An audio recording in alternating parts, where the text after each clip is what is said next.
Hi hello ನಮಸ್ತೆ, ನಾನು ರಾಜು ಅಷ್ಟೇ. ನೀವು ನೋಡ್ತಿದ್ದೀರಾ centre point Kannada YouTube channel. ಈ ಸಲವು ಕಪ್ ನಮ್ಮದೇ ಸಿಕ್ಕೇ ಬಿಡ್ತು. ಅತ್ಯಂತ ದೊಡ್ಡ ಸಾಕ್ಷ್ಯ ಕೊಹ್ಲಿ ಆರ್ಭಟ, ಜೋಶ್ ಹೇಜಲ್ವುಡ್ ಬೆಂಕಿ ಆಟ. ಏನಿದು ಅಪ್ಡೇಟ್ ಇವೆಲ್ಲವನ್ನು ನೋಡೋದಕ್ಕಿಂತ ಮೊದಲು ಇಲ್ಲಿ ತನಕ ನಮ್ಮ ಚಾನಲ್ನ ಸಬ್ಸ್ಕ್ರೈಬ್ ಮಾಡಿಲ್ಲ ಅಂದರೆ ಈಗಲೇ ಸಬ್ಸ್ಕ್ರೈಬ್ ಮಾಡಿ, ಜೊತೆಗೆ ಕಾಮೆಂಟ್ಗಳ ಮುಖಾಂತರ ತಮ್ಮ ಅಭಿಪ್ರಾಯವನ್ನು ತಿಳಿಸಬಹುದು. ಎಸ್ ವೀಕ್ಷಕರೇ, ನಿನ್ನೆ RCB ತಂಡ ಲಕ್ನೋ ಸೂಪರ್ ಜೈಂಟ್ಸ್ ತಂಡವನ್ನು 5 ವಿಕೆಟ್ಗಳಿಂದ ಸುಲಭವಾಗಿ ಸೋಲಿಸಿ IPLನ ಅಂಕ ಪಟ್ಟಿಯಲ್ಲಿ ಇದೀಗ ಅಗ್ರಸ್ಥಾನಕ್ಕೆ ಏರಿದೆ. ತಾನು ಆಡಿದಂಥ 5 ಮ್ಯಾಚ್ನಲ್ಲಿ 4 ಪಂದ್ಯವನ್ನು ಗೆದ್ದು ಇದೀಗ ಅಗ್ರಸ್ಥಾನವನ್ನು ಏರಿದೆ. ಜೊತೆಗೆ ಒಂದು ಮ್ಯಾಚ್ ಮಾತ್ರ ರಾಜಸ್ಥಾನ್ ರಾಯಲ್ಸ್ ತಂಡದ ವಿರುದ್ಧ ಗುವಾಹತಿಯಲ್ಲಿ ಸೋತಿತ್ತು.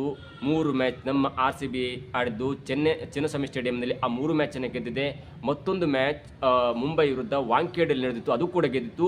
ಹಾಗಾಗಿ ಇದೀಗ ತವರಿನಲ್ಲಿ ನಡೆದರೂ ಗೆಲ್ಲುತ್ತೆ, ತವರಿನ ಹೊರತಾಗಿ ಬೇರೆ ಬೇರೆ ಕಡೆ ನಡೆದರೂ ಕೂಡ ನಮ್ಮ RCBಯ ಸ್ಟೆಬಿಲಿಟಿ ಹೇಗಿದೆ ಅಂದರೆ ಎಲ್ಲರೂ ಕೂಡ ಆಡ್ತಾರೆ. ನಿನ್ನೆ ಮ್ಯಾಚ್ನಲ್ಲಿ ಬೌಲರ್ಗಳು ಬೆಂಕಿ ಬೌಲಿಂಗನ್ನು ಹಾಕಿದ್ರು. RCB ಅಥವಾ ಚಿನ್ನಸ್ವಾಮಿ ಎನ್ನುವಂಥ ಈ ಬ್ಯಾಟಿಂಗ್ ಸ್ವರ್ಗದಲ್ಲಿ ಲಕ್ನೋ ಸೂಪರ್ ಜೈಂಟ್ಸ್ ತಂಡ ಕೇವಲ 146 ರನ್ಗೆ ಆಲ್ಔಟ್ ಆಗುತ್ತಂದರೆ ಅದು ನಮ್ಮ RCB ಬೌಲಿಂಗ್ನ ಅಥವಾ ಬೆಂಕಿ ಬೌಲಿಂಗ್ ಅಂತ ಹೇಳ್ಬೋದು. ಮೊದಲು ಟಾಸ್ ಗೆದ್ದಂಥ RCB ತಂಡ ನೇರವಾಗಿ ಏನೂ ಲೆಕ್ಕಾಚಾರ ಮಾಡದೆ ಲಕ್ನೋ ಸೂಪರ್ ಜೈಂಟ್ಸ್ಗೆ ಬ್ಯಾಟಿಂಗನ್ನು ಕೊಡುತ್ತೆ. ಲಕ್ನೋ ಸೂಪರ್ ಜೈಂಟ್ಸ್ ತಂಡದ ಬ್ಯಾಟಿಂಗ್ ಆಡ್ಲಿಕ್ಕೆ ಬಂದಂಥ ಮಿಶೆಲ್ ಮಾರ್ಷ್ ಆಗಿರ್ಬೋದು, ಆಯುಷ್ ಬುಧೋನಿ ಆಗಿರ್ಬೋದು, ಮುಕುಲ್ ಚೌಧರಿ ಆಗಿರ್ಬೋದು, ಇವರೆಲ್ಲ ಕೂಡ ಒಂದು ಒಳ್ಳೆಯ ಸ್ಟಾರ್ಟ್ ಮಾಡಿದ್ರೂ ಕೂಡ ಅದನ್ನು ದೊಡ್ಡ ಮೊತ್ತವಾಗಿ ಕನ್ವರ್ಟ್ ಮಾಡಲಿಕ್ಕೆ ಆಗಲಿಲ್ಲ. ಅದಕ್ಕೆ ಮುಖ್ಯವಾದ ಕಾರಣ RCBಯ ಬೆಂಕಿ ಬೌಲಿಂಗ್. ಒಂದು ಕಡೆಯಿಂದ ಭುವನೇಶ್ವರ್ ಕುಮಾರ್ ಎನ್ನುವಂಥ ಸ್ವಿಂಗ್ ಮಾಸ್ಟರ್ ಒಂದು ಎಂಡಿಂದ ಬೌಲಿಂಗ್ ಮಾಡ್ತಿದ್ರೆ, ಮತ್ತೊಂದು ಎಂಡಲ್ಲಿ ಆಸ್ಟ್ರೇಲಿಯನ್ ಸೂಪರ್ ಸ್ಟಾರ್ ಜೋಶ್ ಹೇಜಲ್ವುಡ್ ಅವರು ತನ್ನ ಒಂದು ಆರೋಗ್ಯದ ಸಮಸ್ಯೆ ಇದ್ರೂ ಕೂಡ ಬೆಂಕಿ ಬೌಲಿಂಗನ್ನು ಮಾಡಿದ್ರು. ನಿಮ್ಗೆ IPL ಅಂತ ಬಂದ ಕೂಡಲೇ 1 ಓವರ್ನಲ್ಲಿ 5 ಸಿಕ್ಸ್ ಹೊಡ್ತಾರೆ, 4 ಸಿಕ್ಸ್ ಹೊಡ್ತಾರೆ, ಅದು ಬೇರೆ ಪ್ರಶ್ನೆ. ಆದರೆ ಒಂದೇ ಒಂದು ಡಾಟ್ ಬಾಲ್ ಹಾಕಿದ್ರು ಕೂಡ ಅದು ಅತ್ಯಂತ ಯಶಸ್ವಿ ಬಾಲ್ ಅನಿಸುತ್ತೆ. ಹಾಗಾಗಿ ಒಂದೇ ಒಂದು ಡಾಟ್ ಬಾಲ್ ಆಗಲಿ ಅನ್ನುವಂಥ ಒಂದು ಆಶೆಯನ್ನು ಬೌಲರ್ ಇಟ್ಕೊಂಡಿರ್ತಾರೆ. ಅಂಥ ಒಂದು ಪರಿಸ್ಥಿತಿಯಲ್ಲಿ ನಿನ್ನೆ ಜೋಶ್ ಹೇಜಲ್ವುಡ್ ಅವರು ಹಾಕಿದಂಥ 4 ಓವರ್ ಅಂದರೆ 24 ಬಾಲ್ನಲ್ಲಿ ಅರ್ಧಕ್ಕಿಂತ ಹೆಚ್ಚು ಅಂದರೆ 13 ಬಾಲನ್ನು ಡಾಟ್ ಹಾಕಿದ್ರು. ಒಂದು ವಿಕೆಟನ್ನು ಪಡ್ಕೊಂಡ್ರು, ಅದು ಕೂಡ ಡೇಂಜರಸ್ ಆಗುವಂಥ ಹಂತದಲ್ಲಿದ್ದಂಥ ನಿಕ್ಲಸ್ ಪೂರನ್ ಅವರ ವಿಕೆಟನ್ನು ಪಡ್ಕೊಳ್ತಾರೆ. ಹಾಗಾಗಿ ಜೋಶ್ ಹೇಜಲ್ವುಡ್ ಅವರಿಗೆ ನಿನ್ನೆ ಪಂದ್ಯ ಪುರುಷ ಪ್ರಶಸ್ತಿ ಕೂಡ ಬರುತ್ತೆ. ಅದಕ್ಕೆ ಮುಖ್ಯವಾದ ಕಾರಣ ಅವರು ಹಾಕಿದಂಥ 13 ಡಾಟ್ ಬಾಲ್, ಜೊತೆಗೆ 1 ವಿಕೆಟ್, ಜೊತೆಗೆ 5ರ ಸರಾಸರಿಯಲ್ಲಿ 20 ರನ್ ಮಾತ್ರ ಕೊಟ್ಟಿದ್ದಾರೆ. ನಿಮಗೆ ಬೆಸ್ಟ್ ಎಕಾನಮಿಯಿಂದ T20 ಫಾರ್ಮೆಟ್ ಅಂತ ಬಂದಾಗ 8, 8.5, 9 ಅಂತ ಹೇಳ್ಬೋದು. ಅದರಲ್ಲೂ ನಮ್ಮ ಇಂಡಿಯನ್ T20 ಅಂತ ಬಂದಾಗ ಅದರಲ್ಲಿ ಬ್ಯಾಟಿಂಗ್ ಸ್ವರ್ಗವಾಗಿರುವಂಥ ಚಿನ್ನಸ್ವಾಮಿ ಸ್ಟೇಡಿಯಂನಲ್ಲಿ ತಾನು ಎಸೆದಂಥ 4 ಓವರ್ನಲ್ಲಿ 20 ರನ್ ಕೊಟ್ಟು 5ರ ಎಕಾನಮಿಯಲ್ಲಿ ಒಂದು ಬೌಲಿಂಗ್ ಮಾಡ್ತಾರೆ ಅಂದರೆ ಅದಕ್ಕಿಂತ ಬೆಸ್ಟ್ ಬೌಲಿಂಗ್ ಇರಲು ಸಾಧ್ಯವೇ ಇಲ್ಲ.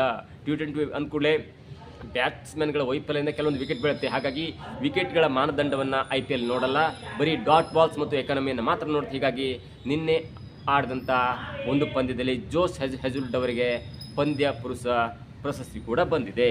ಜೊತೆಗೆ ನಾವು ಮತ್ತೊಂದು ನೋಡಲೇಬೇಕಾಗುತ್ತೆ. ನಿನ್ನೆ ಜೋಶ್ ಹೇಜಲ್ವುಡ್ ಅವರು ಕೂಡ ಸ್ವಲ್ಪ ಆರೋಗ್ಯ ಸಮಸ್ಯೆಯಿಂದ, ಫಿಟ್ನೆಸ್ ಸಮಸ್ಯೆಯಿಂದ ಕೊನೆಯ ಮ್ಯಾಚನ್ನು ಆಡಿರಲಿಲ್ಲ. ಮುಂಬೈ ವಿರುದ್ಧ ಅವರು ಮ್ಯಾಚನ್ನು ಆಡಿರಲಿಲ್ಲ. ಆದರೆ ನಿನ್ನೆ ಮರಳು ಬಂದರು, ಆಡಿದರು, ಪಂದ್ಯ ಶ್ರೇಷ್ಠ ಪ್ರಶಸ್ತಿಯನ್ನು ಕೂಡ ಪಡ್ಕೊಂಡ್ರು. ಮತ್ತೊಂದು ಕಡೆ ವಿರಾಟ್ ಕೊಹ್ಲಿ ಅನ್ನುವಂಥ ಒಬ್ಬ ದೈತ್ಯ ಆಟಗಾರ, ಹಿಸ್ಟ್ರಿಯನ್ ವೆಟಾರಿಯನ್ ಅಥವಾ ಪ್ಲೇಯರ್ ಅಂತ ಹೇಳ್ತಾರಲ್ಲ, ಯಾಕಂದರೆ ಅವ್ರಿಗೆ ಆಗಿದ್ದು 37 ವರ್ಷ ಆಗಿದ್ರು ಕೂಡ RCBಯ ಪರವಾಗಿ 19 ವರ್ಷದಿಂದ ಆಡ್ತಾ ಇದ್ದಾರೆ. ಯಾವಾಗ IPL ಸ್ಟಾರ್ಟ್ ಆಯ್ತಾರೆ 2009ರಿಂದ ಇಲ್ಲೇ ತನಕ ಕೂಡ ಅವರು RCBಯ ಪರವಾಗಿದ್ದಾರೆ. ಸೋಲ್ಲಿ ಗೆಲ್ಲಿ RCBಯ ಪರವಾಗಿದ್ದಾರೆ. ಜೊತೆಗೆ 18 ವರ್ಷಗಳ ನಂತರ IPL ಕಪ್ಪನ್ನು ಗೆದ್ದು ಕೊಟ್ಟಂಥ ಹೆಗ್ಗಳಿಕೆ ಇದ್ದರೂ ಕೂಡ ಕಳೆದ ವರ್ಷ ಏನಾಯ್ತಂದರೆ ಜೂನ್ 3ಕ್ಕೆ IPL ಫೈನಲ್ ಆಗುತ್ತೆ. ನಮ್ಮ RCB ತಂಡ ಪ್ರೀತಿ ಜಿಂಟಾ ಪಂಜಾಬ್ ಕಿಂಗ್ಸ್ ವಿರುದ್ಧ ಗೆಲ್ಲುತ್ತೆ. ಅದಾದ ನಂತರ ಕೇವಲ ಒಂದೇ ದಿನದಲ್ಲಿ ನಮ್ಮ ಐತಿಹಾಸಿಕ ಕ್ಷಣವನ್ನು ಮಣ್ಣುಪಾಲು ಮಾಡಿದ್ದು ಅದು ನೂಕುನುಗ್ಗಾಟ ಅಥವಾ ಈ ಕಾಲು ತುಳಿತ 11 ಜನ ಸಾವನ್ನಪ್ತಾರೆ. ಅದಾದ ನಂತರ ಯಾಕೋ ಚಿನ್ನಸ್ವಾಮಿ ಸ್ಟೇಡಿಯಮಲ್ಲಿ ಮ್ಯಾಚ್ ಆಡಿಸೋದು ಬೇಡ, ಅಥವಾ ಈ ಕೊಹ್ಲಿ ಅಥವಾ ಬೇರೆ ಬೇರೆ ಸ್ಟಾರ್ ಆಟಗಳಿಗೆ ಒಂಥರ ಬೇಜಾರಾಗುತ್ತೆ. ತಮ್ಮನ್ನು ನೋಡ್ಲಿಕ್ಕೆ ಬಂದಂಥ ಸ್ಥಿತಿಯಲ್ಲಿ ಏನೋ ಒಂದು ಮಿಸ್ಟೇಕಾಗಿ 11 ಜನ ತಮ್ಮ ಪ್ರಾಣವನ್ನು ಕಳ್ಕೊಂಡ್ರು, 11 ಕುಟುಂಬ ಬೀದಿ ಬಂತು ಅನ್ನುವಂಥ ಬೇಸರ ಇರುತ್ತೆ. ಅದಾದ ನಂತರ ಆ ತೆಗೆದುಕೊಂಡ ನಿರ್ಧಾರ ಇಲ್ಲ, ಮತ್ತೊಮ್ಮೆ ನಾವು ಗೆಲ್ಲಿಸಲೇಬೇಕು, ಮತ್ತೊಮ್ಮೆ ಗೆಲ್ಲಿಸಿ ಈ ಎಲ್ಲದಕ್ಕೂ ಅಂತ್ಯ ಹಾಡಬೇಕೆನ್ನೋ ದೃಷ್ಟಿಯಲ್ಲಿ ನಿನ್ನೆ ಜ್ವರ ಇದ್ದರೂ ಕೂಡ ಆಡಲೇನುವಂಥ ಮಾತಿತ್ತು. ಇಂಪ್ಯಾಕ್ಟ್ ಪ್ಲೇಯರ್ ಆಗಿ ಬಂದರು. ಆದರೂ ಕೂಡ ತಾನು ಎದುರಿಸಿದಂಥ ಒಂದು 34 ಎಸೆತದಲ್ಲಿ 6 ಬೌಂಡ್ರಿ ಮತ್ತು 1 ಭರ್ಜರಿ ಸಿಕ್ಸರ್ಗಳ ನೆರವಿನಿಂದ 49 ರನ್ ಹೊಡೆದು ಔಟ್ ಆಗ್ತಾರೆ. 1 ರನ್ ಹೊಡೆದ್ರೆ ಅದು ಓವರ್ 50 ಆಗ್ತಿತ್ತು. ಆದರೆ ದಾಖಲೆಗೆ ತಲೆ ಕೆಡಿಸ್ಕೊಂಡಿಲ್ಲ. ತಂಡ ಗೆತ್ತು. ಯಾವ ಲೆವೆಲ್ಗೆ ತಂಡ ಗೆತ್ತಂದರೆ ಇನ್ನೂ 29 ಬಾಲ್ಗಳು ಬಾಕಿ ಇದ್ದು ಆಗಲೇ RCB ತಂಡ ಗೆದ್ದು ವಿಜಯ ಪತಾಕೆ ಹಾರಿಸ್ತು.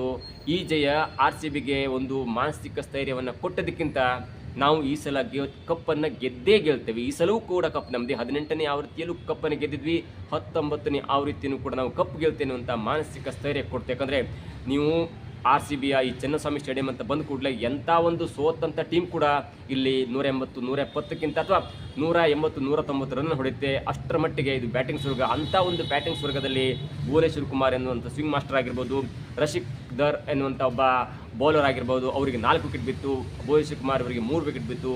ಇದೆಲ್ಲದರ ನಡುವೆ ಎದುರಾಳಿ ತಂಡವನ್ನು ಅಥವಾ ಈ ಲಕ್ನೋ ಸೂಪರ್ ಜೆಂಟ್ಸ್ ತಂಡವನ್ನು ಕಟ್ಟಿ ಹಾಕಿ 146 ರನ್ಗೆ ಕಟ್ಟಿ ಹಾಕಿದಂಥ ಒಂದು ರೀತಿ ಇದೆಯಲ್ಲ, ಅದು ಈ ಸಲ RCB ಕಪ್ ಗೆದ್ದೇ ಗೆಲ್ಲುತ್ತೆ ಅನ್ನುವಂಥ ಒಂದು ಸಾಕ್ಷಿ ಸಿಕ್ಕಂತಿದೆ.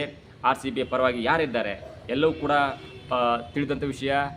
RCB ಪರವಾಗಿ ನಮ್ಮ ಟೀಮ್ ಡೇವಿಡ್ ಇದ್ದಾರೆ, ಜೊತೆಗೆ ವಿರಾಟ್ ಕೊಹ್ಲಿ. RCB ಗೆಲ್ಲಲಿಕ್ಕೆ ಯಾವೆಲ್ಲ ವಿಷಯಗಳ ಕಾರಣ ಅಂದರೆ ಜೋಸ್ ಹೆಜಲ್ವುಡ್ ಅವರ ಬೌನ್ಸರ್, ಶಾರ್ಟ್ ಪಿಚ್ ಮತ್ತು ಅವರ ವೇರಿಯೇಷನ್ ಹೆಲ್ಪ್ ಆಗುತ್ತೆ. ಜೊತೆಗೆ ವಿರಾಟ್ ಕೊಹ್ಲಿ ಆಡಿದಂಥ 5 ಪಂದ್ಯದಲ್ಲಿ ಇದೀಗ 37 ವರ್ಷದ ಒಬ್ಬ ಬ್ಯಾಟರ್ 228 ರನ್ ಗಳಿಸಿ ಆರೆಂಜ್ ಕ್ಯಾಪ್ ಹೋಲ್ಡರ್ ಆಗಿದ್ದರೆ ಅದು ಒಂದು ಆತ್ಮವಿಶ್ವಾಸ, ಆತ್ಮಸ್ಥೈರ್ಯವನ್ನು ಕೊಡುತ್ತೆ.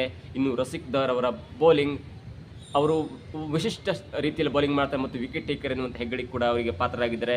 ಟೀಮ್ ಡೇವಿಡ್ ಇನ್ನೇನಾದರೂ ನಿಮಗೆ ಡೆತ್ ಓವರಲ್ಲಿ ಟೀಮ್ ಡೇವಿಡ್ ಅವರಿಗೆ ಬಂತು, ನೀವು ಅವ್ರನ್ನ ರನ್ಗೆ ಬೇರಿಸಬೇಕು ಅಥವಾ ರನ್ ಮಾಡಬೇಕಂತ ಬಂದಾಗ ಅವರು 1 ಓವರ್ಗೆ 20-25 ರನ್ ಹೊಡೆಯುವಂಥ ತಾಕತ್ತು ಅವರಿಗಿದೆ. ಜೊತೆಗೆ ರಜತ್ ಪಟ್ಟಿದಾರ್ ಎನ್ನುವಂಥ ಒಬ್ಬ ಮಾಸ್ಟರ್ ಮೈಂಡ್ ಆಟಗಾರ. ಅವರು ಯಾವ ಥರದಲ್ಲಿ ಬೌಲಿಂಗ್ ವೇರಿಯೇಷನ್ ಮಾಡಿಸ್ಬೇಕು, ಯಾವ್ಯಾವ ಬೌಲರ್ಗಳನ್ನ ಯಾವ್ಯಾವ ಹಂತದಲ್ಲಿ ಹಾಕಬೇಕು, ಜೊತೆಗೆ ತಾನು ಬ್ಯಾಟಿಂಗ್ ಬಂದಂಥ ಒಂದು ಪರಿಸ್ಥಿತಿಯಲ್ಲಿ 1-2 ಬಾಲನ್ನು ವೇಟ್ ಮಾಡಿದೆ ಎಲ್ಲವನ್ನೂ ಕೂಡ ಬೌಂಡ್ರಿ ಸಿಕ್ಸ್ ಹೊಡಿತಾರೆ. ಅವ್ರ ಎಕಾನಮಿ 200ಕ್ಕಿಂತ ಅಂದರೆ ಸ್ಟ್ರೈಕ್ ರೇಟ್ 200ಕ್ಕಿಂತ ಕಡಿಮೆ ಇಲ್ಲವೇ ಇಲ್ಲ. ನಿನ್ನೆ ಕೂಡ ಆಡಿದ್ರು, 20-23 ಹೊಡೆದ್ರು, ಅಲ್ಲೂ ಕೂಡ ಒಂದು 2-3 ಸಿಕ್ಸ್ 2-4 ಹೀಗೆ ಹೊಡೆದ್ರು. ಜೊತೆಗೆ ಪಡಿಕ್ಕಲ್ ಎನ್ನುವಂಥ ಇಂಪ್ಯಾಕ್ಟ್ ಪ್ಲೇಯರ್, ಪಡಿಕ್ಕಲ್ ಯಾವಾಗ ಬರ್ತಾರೆ ಅದು ಅತ್ಯಂತ ವೇಗದ 50 ಆಗಿರುತ್ತೆ. ಅವರು 50-60 ರನ್ ಹೊಡೆದು ಔಟ್ ಆದರೂ ಕೂಡ ಇಂಪ್ಯಾಕ್ಟ್ ಮಾಡಿ ಹೋಗ್ತಾರೆ. ಜೊತೆಗೆ ಭುವನೇಶ್ವರ್ ಕುಮಾರ್ ಎನ್ನುವಂಥ ಒಬ್ಬ ಸ್ವಿಂಗ್ ಮಾಸ್ಟರ್, ಅವ್ರಿಗೆ ವಯಸ್ಸಾಗಿದೆಯಾ, ಚಿಕ್ಕ ಹುಡುಗನ ಹೆಂಗೆ ವೇರಿಯೇಷನ್ ಮಾಡ್ತಾರೆ ಅಂದರೆ ಅದು RCBಗೆ ಅತ್ಯಂತ ದೊಡ್ಡ ಉಡುಗೊರೆ ಅಂತ ಹೇಳ್ಬೋದು. ಆ ಉಡುಗೊರೆ ತೆಗೆದುಕೊಂಡಂಥ ಭುವನೇಶ್ವರ್ ಕುಮಾರ್ RCBಗೆ ಒಂದು ಕೊಡುಗೆಯನ್ನು ಕೂಡ ಕೊಡ್ತಾ ಇದ್ದಾರೆ. ಮುಂದಿನ ಪಂದ್ಯ ಈ ಏಪ್ರಿಲ್ 18ರಂದು ಡೆಲ್ಲಿ ವಿರುದ್ಧ ಇದೆ. ಡೆಲ್ಲಿ ವಿರುದ್ಧ ಗೆದ್ದರೆ ಆಲ್ಮೋಸ್ಟ್ ಒಂದು 2 ಮ್ಯಾಚ್ ಗೆದ್ದುಬಿಟ್ರೆ ನಾವು ಪ್ಲೇ ಆಫ್ ಹೋಗಲಿಕ್ಕೆ ಸ್ವಲ್ಪ ಹಾದಿ ಸುಗಮವಾಗುತ್ತೆ. ಈಗಾಗಲೇ 5 ಮ್ಯಾಚಿಂದ 4 ಮ್ಯಾಚ್ ಗೆದ್ದು 8 ಪಾಯಿಂಟ್ನೊಂದಿಗೆ ಅಗ್ರಸ್ಥಾನದಲ್ಲಿದ್ದೇವೆ. ಇನ್ನು ಮತ್ತು ಕೇವಲ 3-4 ಮ್ಯಾಚ್ ಗೆದ್ದರೆ ಉಳಿದಿರುವಂಥ 9 ಪಂದ್ಯದಲ್ಲಿ 3-4 ಪಂದ್ಯ ಗೆದ್ದರೆ ನಾವು ಸರಾಗವಾಗಿ ಪ್ಲೇ ಆಫ್ ಹೋಗ್ಬೋದು. ಒಂದು ವೇಳೆ 4 ಅಥವಾ 5 ಮ್ಯಾಚ್ಗೆ ಗೆದ್ದುಬಿಟ್ರೆ ನಾವು ಪ್ಲೇ ಆಫ್ಗಿಂತ ನಂಬರ್ 1 ಸ್ಥಾನದಲ್ಲಿರ್ತೇವೆ ಮತ್ತು ಆರಾಮಾಗಿ ಫೈನಲ್ ಹೋಗುವಂಥ ಸಾಧ್ಯತೆ ಜಾಸ್ತಿ ಇದೆ. ಇದಾಗುತ್ತೆ ಇವತ್ತಿನ ವಿಶೇಷ. ನೋಡ್ತಾರೆ centre point Kannada YouTube channel.